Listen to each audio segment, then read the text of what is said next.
why everyone calls me JR. This is my first time in person at Mobility Field Day, but it's not the first time I've been around Mobility Field Day. As Tom said, Celona were presenting here at MFD4 with our CEO, Rajiv Shah, and Oza and Mehmet, and that's where I first became aware of Celona. And at the time, I was sitting at home dreaming up how I could use CBRS at those music festivals. And I saw those presentations, and I was like, wow, these folks actually really get it. They are using this technology in a really innovative way. And a few months later, I got to try it out myself at AWS Replay in a windy, wet, cold car park in Las Vegas. I know that sounds strange, but it was December. And Oza brought me some kit in something like that, not quite like the kit there, but similar. And that's, and here we are a few years later, which is really exciting. So I'm really thrilled to be here now representing Celona and giving you this demo here today. There's a straight line from that point at Mobility Field Day 4 to Mobility Field Day 7. So, but knowing what it's like to be on the viewing side, we'll keep things moving. We've been here again, Mobility Field Day 5, and that's where we launched the full solution. So Mobility Field Day 4, Rajiv and Mehmet started to talk about what CBRS could do, the potential future for private mobile, private cellular. And then at Mobility Field Day 5, we launched the actual solution and gave people a view of what it would look like. And what the actual solution would be. And at Mobility Field Day 6, we showed you some more cool stuff. Activating phones with eSIM on your own private mobile network. So you're onboarding a phone into your own private mobile network using things like eSIM. And MJ was able to show you how we're using virtualization to run things like Celona Edge. We also had some push-to-talk demos, some pretty cool stuff. And here we are now at MFD7. And what we're going to show you today is building the whole network here in the room from scratch. So we've got our demo kit. We use our Celona Air kit. That's, we use these, we take these out and about. It's a self-contained unit, has switch route, the Celona AP and Celona Edge all in there. And we can take that anywhere and create a mobile network. We've got a little few extra bits of route and switch, but to help us with the VLANs and things like that. But essentially, that is an entire private mobile network in a box that you can take on a plane, which is pretty novel in itself. It's probably one of the smallest ones out there. We're going to build that for you from scratch. And you can see right now, we've got a little red light on the Celona AP next to where it says LTE. That means we're not broadcasting an active cellular network right now. At some point during this demonstration, that's going to go blue, and we are going to be broadcasting a network. Now, through this demo, the reason for doing this demo is we want to make sure we're going to give you some key messages, and that is you can get started with private cellular today, right now. There's no reason to wait. There's an awful lot of people saying out there that, you may know that I have a newsletter called Daily Pulse. Please subscribe to that. You can find it on LinkedIn. But I read a lot from people saying, oh, we don't have the skills. We don't have the people. This seems hard. We've got to totally change our network. These things aren't true. You can get started with private cellular right now. Your network is ready. You can slot this technology into your wireless stack today, and you have the skills in-house. There's a lot of expertise in this room. Obviously, a lot of CWNEs, a lot of people with that background, and my background is Wi-Fi. My background is not cellular. I've been doing Wi-Fi since 2000, early somewhere, and I transitioned into cellular. You absolutely have the skills within your team to manage this today. There's no reason not to go ahead and take this wireless medium and bring it in to your enterprise network. So those are the key messages. You can get started today. You can absolutely manage it with a team that you have. And it's a great addition to your wireless technology stack. Now, as I said, we're using our Celona mobile air kits. You may have seen these if you've seen any of our WLPC content or you've had a demo from us before. Essentially, as we said, what is in there is our Celona AP. We have Celona Edge in there, which is the sort of local wireless controller, if you like. And then we have some switch and route, and that's all here. So a lot of it is mostly local. So we're basically bringing up that private cellular network here in the room. Now, when people look at a picture like this, they're thinking two things. Great, I'm going to get a lot of steps in.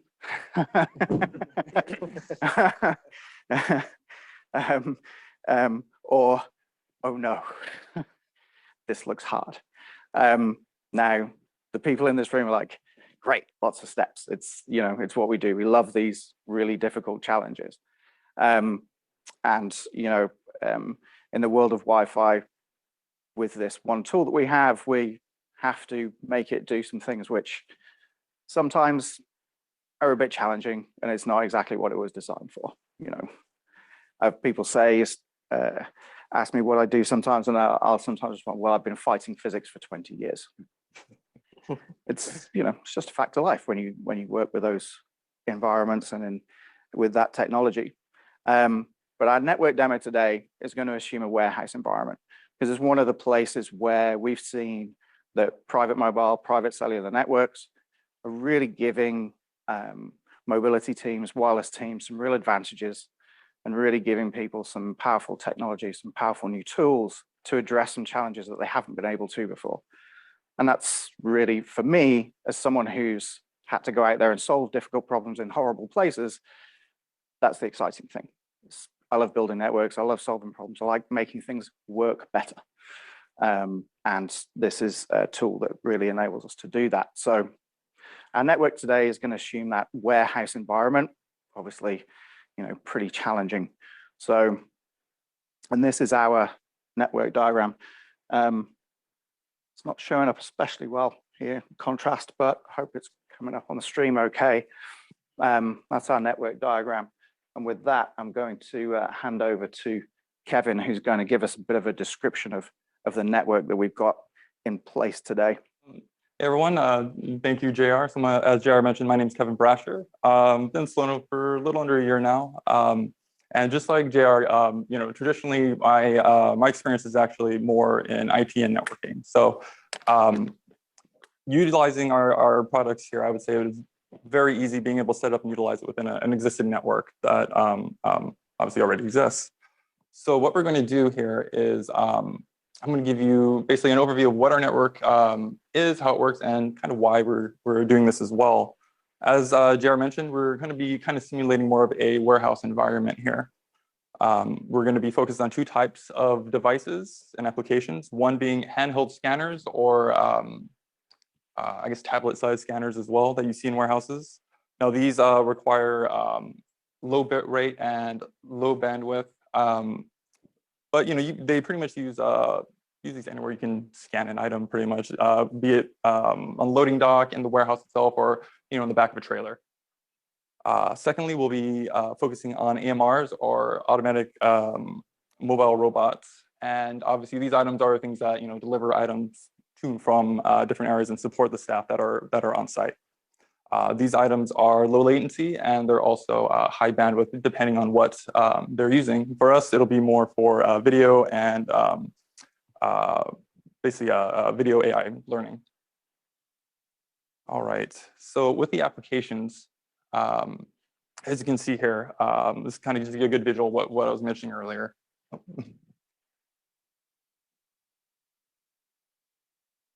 And based off the applications in a real-world enterprise wireless environment, we know that you know mixing several types of traffic can cause you know some negative impact with certain high and critical applications. So what we'll be doing is we'll be setting up basically our own environment here, showing you kind of how we can control the flow of that and basically keep our critical applications up and running, even in a chaotic environment. So from the enterprise network itself, the LAN is a standard enterprise architecture with separate VLANs for major device groups and users, on which we overlay the Celona private mobile network with.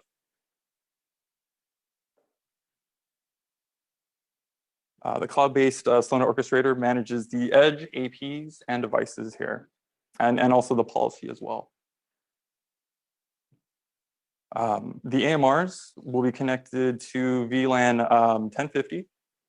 And you'll see that when we set up the, each of the device groups one by one, and they must be reachable through the enterprise network. In fact, there are multiple host devices and on the AMR that publish sensor data, and basically sensor data to subscribers on the network. For the scanners, I'll wait for that. Perfect. Thank you, JR. The scanners will be connected to the VLAN 1060. And they're typically just an app on a smart device, or as mentioned, on a tablet itself, depending on the use case in the business. These handhelds, since there are smart devices, they don't need to be reachable on the network, but they do need to reach out and hit items out on the internet or in the cloud. And so we'll set up our scenario in this exact kind of situation. All right, so on that note, with the overview of kind of what we're going to be setting up, were there any questions? Yes. In your architecture, I like the tool you use. What is that tool? Oh, it's a Plectica. We're using Yeah. Plectica. Okay. Yeah. That was a side question. My real question is, so you're showing the layer 2, layer 3 network and the SD1. Is that like the typical network that you would already have, where you would have your Wi-Fi access points connected to? Okay, so you're plugging into that network. Yep. Okay. Exactly. So what we have here, and you can't see it because the camera isn't looking on the floor, but essentially what we have in our network, I can bring up a window on the dashboard, but we have some TP-Link Omada switches, 8-port, one of their high-end switches with PoE Plus to help run the AP, and one of their rack platforms as well. Standard layer 2 architecture, nothing crazy, very, very simple, which basically means if you have a standard LAN, this will integrate directly with it. So the point being is that there's a lot of private mobile networks out there that when you look to deploy them into your network, the vendor is going to ask you to deploy new switching, new gateways, new firewalls, a lot of new hardware to support. You're going to have to deploy a whole other network to support this new private mobile network. One of the exciting things about Celona and what attracted me, in those early days was this operates, the premise at the very beginning was we're going to design this in exactly the same way as Wi-Fi is deployed. It's over the top on your existing infrastructure. No need to rebuild another network. Just goes with what you already have. You've already designed it. You've already built it, invested in it. We'll go over the top. So if today you're using a VLAN for your scanners over Wi-Fi, you could reuse the exact same VLAN with the same rules on the firewall and everything. And that's the reason for integrating the scanners into the VLAN in this scenario, is that we don't need them to be reachable. So we're on the AMRs, we're like, yes, we need to reach that AMR from the LAN. So yeah, we'll put them in that VLAN and make them reachable. But for the scanners, we don't, because they're just it's a client application. So why put them in the VLAN? Simply because we can inherit all of the security policy you've already written, don't have to recreate anything, just put them in it and it inherits everything you've already done. Roll. With it being so easy to deploy and do it from scratch, what was the percentage of your customers actually taking that approach? In terms of deploying it straight on the network that they already have? They buy the hardware, you give it to them and they do it themselves. Pretty much 100%. Yeah, we haven't had to. I mean, there are some customers where we'll help on the first few days of bring up, perhaps, but in general, we don't have to do any work with our customers' network teams. It's very simple. The idea is that, you know, they're very much self-serve. They can bring it up all themselves. Is there any requirement for layer 2 adjacency between any of these components that are part of the solution? So for the APs do in the same way as when you deploy perhaps something like a wireless Wi-Fi controller and a Wi-Fi AP, where the Wi-Fi APs are connecting back to that controller, building tunnels, something like Aruba perhaps. As long as the APs can reach the controller, you're good to go. We're the same. So as long as there's some level of IP connectivity. Yep. Good. And in some scenarios, we can also, if necessary, so let's say something like retail, but a lot of remote, single, small locations, we can deploy an AP and deploy that on IPsec and have that tunnel back. Or it could be on your SD-WAN, or, you know, we could have cloud-based controllers. And then does that client data have to go all the way back to that controller, or can it be dropped off locally?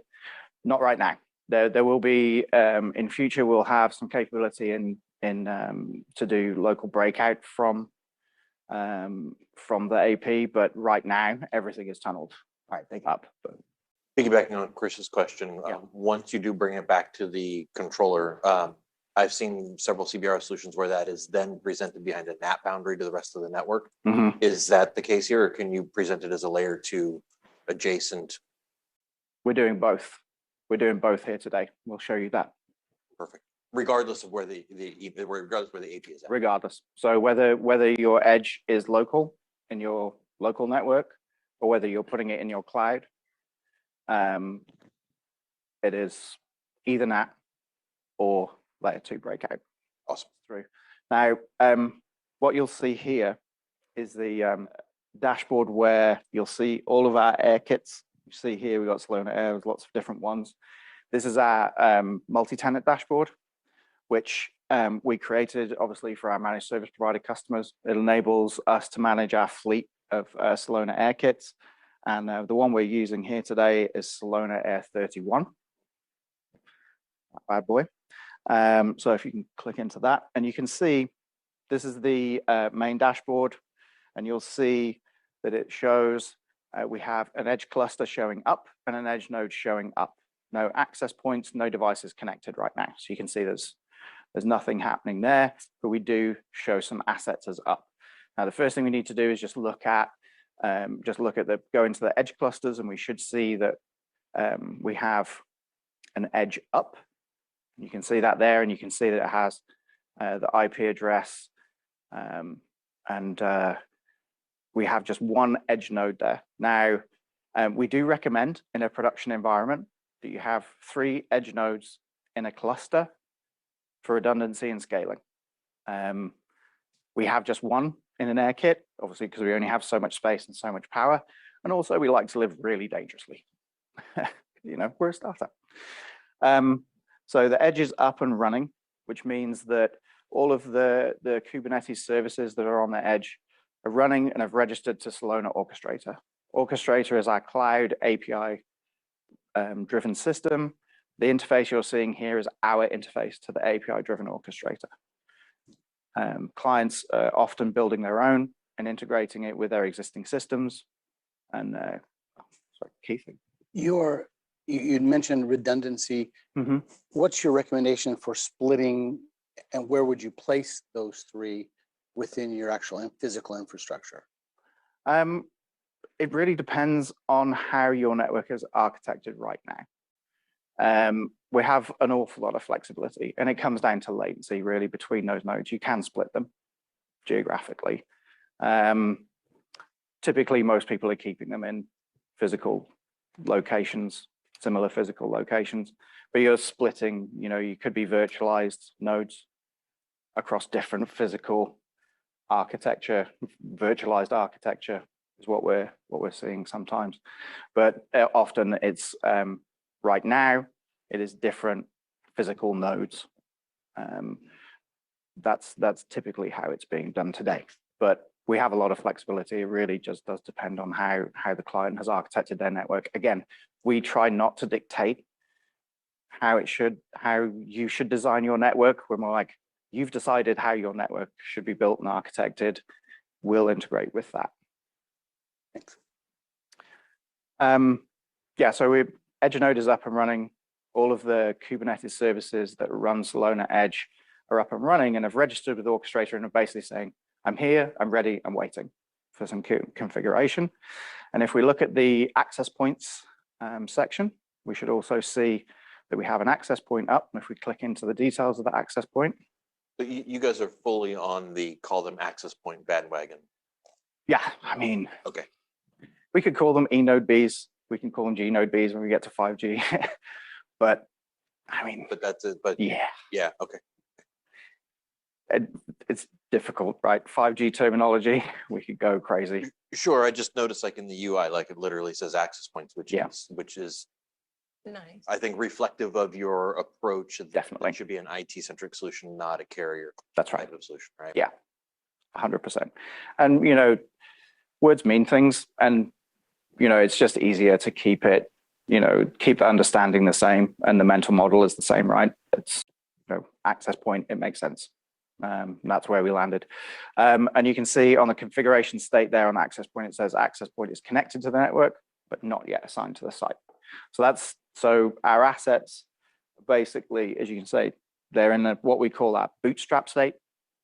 They're powered up and ready to go. That means we can do that for any network. We can deploy all of the assets into a network and have them there ready and start configuring, and those will come up as we deploy the site using Orchestrator. And now that we know those are in place, we can start configuring the site, I think, Kevin.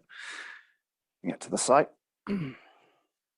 So we'll add the site here and we'll put in the address. And when we put in the address, what's happening is we're doing a live query to the Spectrum Access servers. And you see straight away there, we got a response that said, that's the amount of available spectrum we have. I think it's about 100 megahertz here that we have available. We click save. And what happens now, Orchestrator is now communicating with these assets and saying, okay, you are now assigned to a site. This is where you are. Start your configuration activity. Roll. What happens if there isn't spectrum? What do you do there?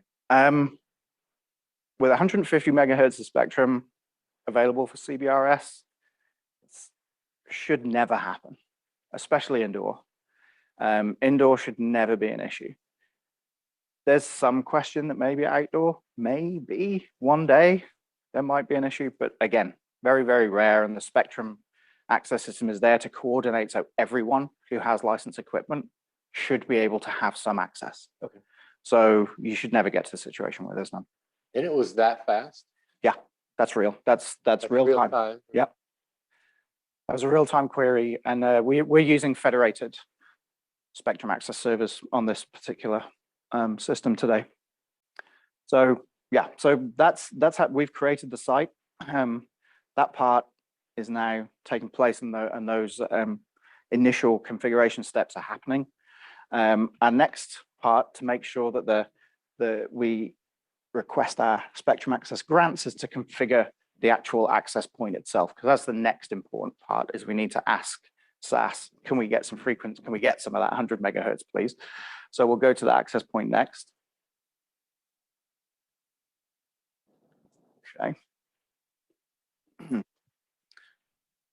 And this is one of the areas where people, a lot of people have questions about Spectrum access servers and things. This is quite new to a lot of people, Spectrum coordination, but it's pretty simple at the end of the day.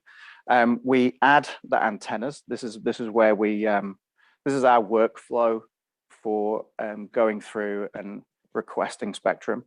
On a lot of platforms, you have to actually log into the AP, upload your CPI certificate to each individual AP, put in the coordinates for each one. It's pretty complicated. We do it all via Orchestrator. So we put in the latitude, longitude. We put in our height above ground level, which I think is 1 meter. And 1.5. 1.5. And we select the antenna model. Now, for our indoor AP, we only have one antenna. It's the internal antenna. If it's an outdoor AP, we have a set of pre-staged antenna in the platform that are all our SKUs. Because it is an end-to-end system, you can just select those, the 33 degree, 90 degree, whichever one you're using, and then apply that to the system. You get a few more options, which way the antenna is pointing. Yeah. From a regulatory perspective, that the end user would have to do?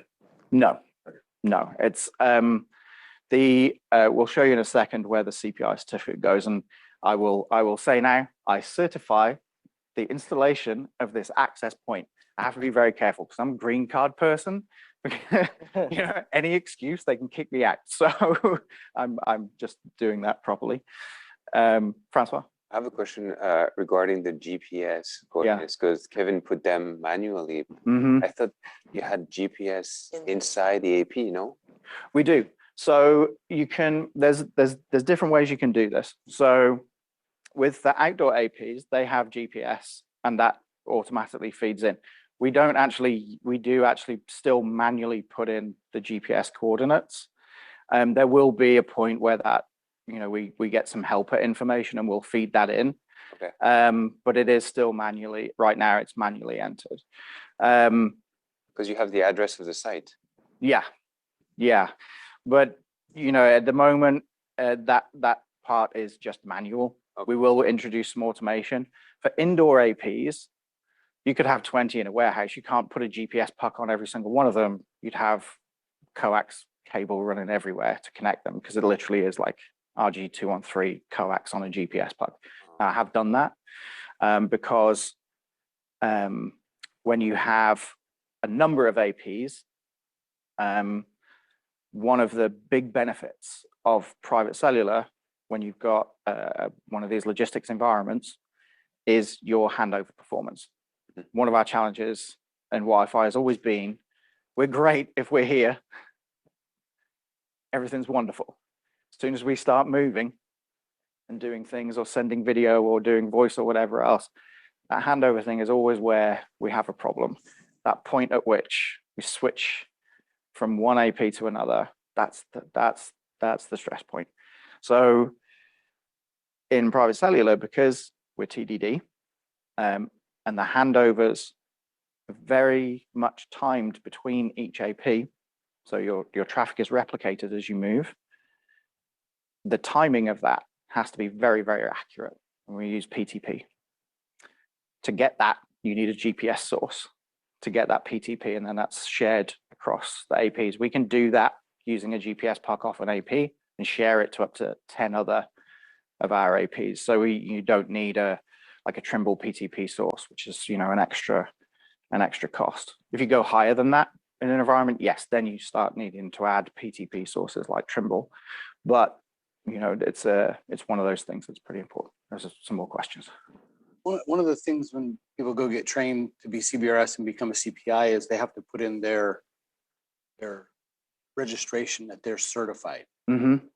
Was that what you were doing a minute ago when you No, but I can show you where that goes. If you want to quickly go to the profile, Kevin, I can show you where my CPI certificate is. So you set that up in the orchestrator, not per project? Yes. And then it just gets assigned? Yeah. So my account, my Air Fleet Manager account, I have my CPI certificate associated to my account. And you can, if you click the edit icon, Kevin, people will be able to see how it's uploaded. So basically, put in CPI ID, my name, I upload my P12 file, the issue and expiry is automatically populated. The password that I'm given, update, and that's it. And then that CPI certificate is available for me to use across any of my organizations. So how accurate do I need to be with those coordinates? I mean, can I zoom in on maps, google.com, and right click and grab and say, I think the AP is right here. Yeah. Show me the. Yeah. Can I do that? Yeah. So basically when we're looking, let's say we were looking at this hotel, we had 5 in one in each room. We would literally zoom in, right click, copy the lat long over a room, go to the next room, lat long, next room, next room. Kind of figure out where that is. Yeah. And that's exactly how we got the GPS here. We zoomed in onto Mendocino room, right clicked, got the lat long, and chose that. And how about the height above? It says height above. It's not sea level. I noticed it's. You can choose either. You can choose either.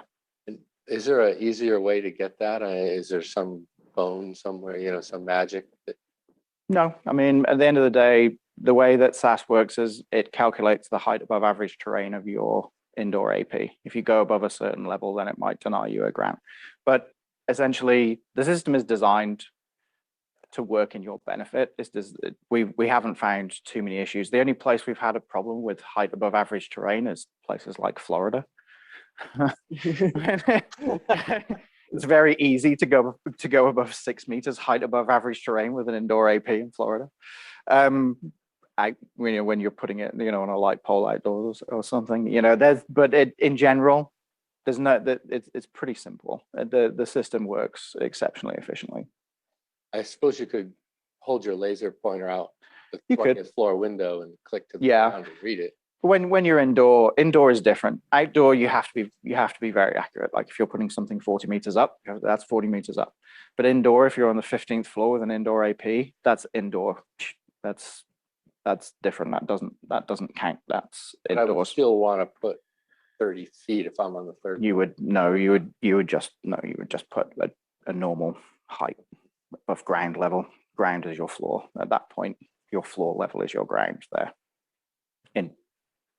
In my world, Yeah, anyway. I have a cool question. So you have to certify for each AP? Yes. So if you're installing 30 APs, you have to certify 30 times. Yeah. That's the FCC regs. So there's no real way to automate the process. There will be more bulk tools coming, but for right now, to be compliant with the FCC regs, that's how we do it. Okay. If I'm deploying this, do I have to have a CPI certificate, or somebody on site needs to have a CPI certificate? Someone has to sign off on it. So you could send photos to someone who's a CPI installer. That's how some people are doing it.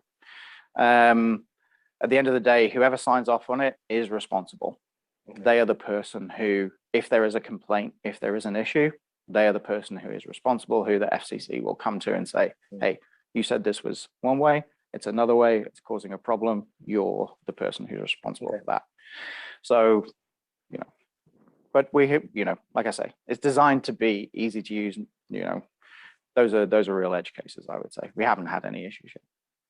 If I were to say I had a site with 15 APs and all that, and it was in Salt Lake City, and my office is in Sacramento. Yeah. Could I set this up in Sacramento? Because while I'm setting it up, I have to put in the GPS coordinates of my office building. And yeah, could I do that? Is it going to screw anything up? No, I mean, we're setting up things remotely all the time. Okay. Yeah, it's designed to be managed remotely. Absolutely. That's, it's designed to be run that way. You could have installers at your head office and have installation teams sending them photos and verifying, and they could just be sitting there. Because you can add accounts. Perhaps you can show, Kevin, actually, if you go to admin and show adding an account, you can add an installer account that just does that. So you could have an installer on staff that just signs off on those things. Just to clarify, you're talking about staging them on premise for a future remote site, right? Yes, that's correct. And that's okay. I'm going to stage it here on a pallet and ship it to some other office, and the boots on the ground are going to install it. And they know nothing about it almost, right? Yeah, I mean, you can do, or you could just ship it, have them put it all in the air, and basically it will bootstrap. Everything will be connected, and it would be essentially in that state where it's blue light now, red light, where it's not broadcasting, and then you could do everything remotely, and they will just go, oh yes, it's coming up. Like you wouldn't have to pre-stage it. You send it all, let it bootstrap, and you just light it all up remotely. Like we're live now, and that's taken 10 minutes to come up. So they could deploy it all for you. Everything would be up and waiting. You start teching it remotely, and 10, 15 minutes later, all your AP start coming up. So you wouldn't have to pre-stage it. You just ship it. Since you need someone with a CPI certificate to validate, confirm it's been done properly with photos, can you add the photos to the access point page? No, that's a really good idea. I'm gonna add that one. I'm gonna mention that to Oza, we'll make a note for Paneet, right? Yeah, because I was just going to take notes, I'm sure. Because I'm not sure if installers will just sit there and wait for someone to confirm. Like, Yeah, that's a really good idea. Have them come back another time. Yeah. Any questions? Sorry, just going back to this pre-staging, just to be clear about this. Sure. If you pre-stage it in one city and enter the GPS coordinates, you're entering the GPS coordinates of another city on the other side of the country. Yeah. So if you pre-stage and go live, the GPS coordinates are wrong at that point. Yes. So that's why I say don't do it. Don't light it up yet, because you're saying it's in Salt Lake City and you're sat in California. So you can pre-configure it, but don't start broadcasting. Is what you're saying. Yeah. So don't plug it in. So the other way you can do it is you can configure your entire site, your 1,000 APs if you wanted to, with a whole organization with 1,000 sites. You could do the whole thing and then start plugging everything in, and it will start pulling its configs ready to go. So you can do it either way. You can start plugging stuff in, let it bootstrap, let it come up and be ready to configure, or you can start your config in Orchestrator and then plug things in, and as they bootstrap, they'll start pulling config. So either way. But yes, you're right. If you power stuff up and pre-stage, let's say you've got your lab or whatever, you're pre-staging before going to site, and you say, okay, we're doing the Salt Lake City 100 AP network here, and you bring it all up, and you're in California, yeah, that's not where it says it is. So you shouldn't really do that. If my lab was a Faraday cage, if it was a shipping container, Yeah, that's fine. that would block it, all the signal. Yeah. I mean, a lot of these things are common sense, right? I mean, if there's other people using this in your neighborhood, I could be a good neighbor because we all have to use it, right? The whole point is for Spectrum access services, we're trying to coordinate so that everyone has access to Spectrum. If APs come up that say they're in Salt Lake City, but they're actually sat next to an AP in California, then there's a problem. That's how can you coordinate when things are supposed to be somewhere else when they're right next to it? And so what is the technical impact when that does happen? We would in the Wi-Fi world, we would treat that as CCI, and you just sort of go on about life. Does this like tank your CBRS network? No. I mean, it just means that it might say, okay, well, you might have been assigned a certain piece of frequency, someone else might be using it. There might be some interference, but it's very different to Wi-Fi. You're not, and because the transmit powers, you're unlikely, especially indoor. This is 3.5 gig. We're not going to get much beyond this room, beyond the corridor. We're not going to go very far because it's 3.5 gig. We do have a lot more coverage because we go to neg 110, neg 115 rather than neg. What are we surveying to these days? Neg 70, neg 68. Yeah, depends. So we can go a lot further, but still, there could be an interference issue. But so the FCC, I read an article about the FCC stating that this interference can be extremely detrimental. We're not going to do anything to help you. All those sort of fun things. How bad does it have to get before your CBRS network actually breaks? It's less likely you get a problem from someone else being on the same frequency area as you, as their TDD config being different to you, because there's two. Yeah. And then your upload and downloads are stomping on each other. So that's more outdoor. So if you've got outdoor and you've got conflicting TDD with a neighbor, that might cause an issue. But there's I think if you go on LinkedIn, there's some good discussions on that show, but there's a really good article that goes in detail on that and the impacts of that. I can't remember if it's Adam Wald or Russell Fromm, but anyway, one of those guys has got a really good article and he's gone in depth about the survey he did and how he found the issue and everything else. Do we have any generic kind of off the cuff numbers of how big these cells would be in the middle of a building? Would it? Yeah, we've got, if you go to we publish huge amount of information on the performance of the network. So if anyone wants to go to docs.celona.io, we've got performance and coverage data for indoor and outdoor networks using our APs. So we've done it in the desert in Arizona. Thanks, MJ. Shout out to one of our other members of the TME team. He does a lot of performance analysis out there to give us some performance data on that. Last question. Is there any type of validation tool platform that we can use to walk a floor and say, this is the size of cells? Yeah, I mean, so Android is your friend because iOS doesn't allow you any access to the radio. So there are no iOS survey tools unless you get the Epic Prism scanner. But on iOS, you can get various tools that will access the radio and give you some basic RSSI information. There's a bunch of them out there. I use Network Cell Info, like $2. I think it's $2 if you pay on Android. Network Cell Info. That's a US company. They're from SoCal. And that will give you, some information, and will also give you a little walk heat map as well, a little visualization. I've used that pretty extensively. All right, carry on configuring. I think we've got an active network, by the way. While we were talking about spectrum allocation and getting frequency, we got some. The blue light means that we now have an active network. So we're broadcasting our cellular network already. So, over to you, Nokia and Ericsson. See if you can stand up a network that fast. Bet you can't. In fact, I know you can't. Okay,